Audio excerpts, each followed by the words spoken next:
Well, meanwhile, new figures released today by the EU's border agency suggest that the number of people who have crossed illegally into the European Union so far this year has risen by 13%. It's 13% higher than the same period in 2022. The agency says the increase was entirely driven by the number of people who arrived after travelling across the Mediterranean, which more than doubled. Let's speak now to our reporter in Rome, Sofia Bettiza. And Sofia, a rise in those crossing illegally. Why do we think that is? Well, Frankie, it's mostly people who are coming from Egypt, from Guinea, from the Ivory Coast, who are fleeing war and are fleeing persecution and are trying to reach Europe looking for a better life. Now, what we are seeing is a new dangerous trend of using very small, low-quality metal boats. They tend to break during the journey, crossing the Mediterranean Sea from North Africa to Italy. And it's very easy for those boats to capsize. And that's exactly what happened a few days ago when a boat that was carrying 45 people on board capsized near Sicily because of a wave. And as a result, 41 people died. And that's why, according to the UN, this route, the central Mediterranean route, is by far the most dangerous migrant crossing in the world.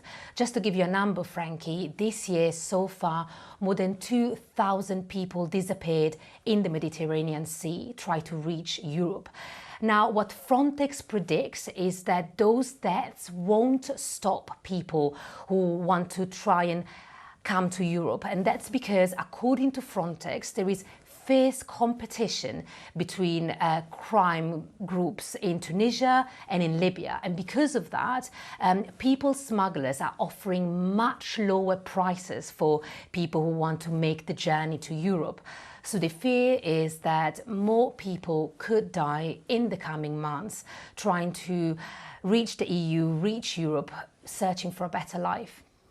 And Sofia, I was just speaking to Simon, who's on the coast of Dover, watching boats arriving right here in the UK this morning, one boat carrying 60 people. And I want to ask you the same question I asked him. Now, when we see places like the UK and the government putting in schemes like the Rwanda scheme or housing people on barges, is there any sign that any EU deterrents are working to try and stop and curb these numbers? Because we're just seeing numbers rising.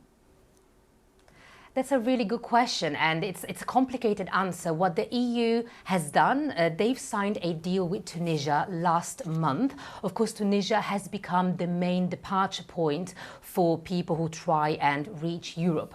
Now, that deal pledges more than 100 million euros that will be used to crack down on people smugglers, to strengthen EU borders, and to work on policies to send migrants home. But, let's take Italy, for example. This year, so far, more than nearly 94,000 people have reached Italy by sea. And that is more than double compared to last year.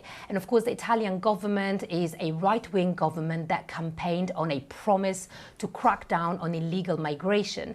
But we are seeing that, those promises have not been fulfilled. So despite the risks and despite this new deal that was signed between the EU and Tunisia last month, more people keep coming every day and are reaching Europe, mostly in Sicily. So, it's a very complicated issue to solve.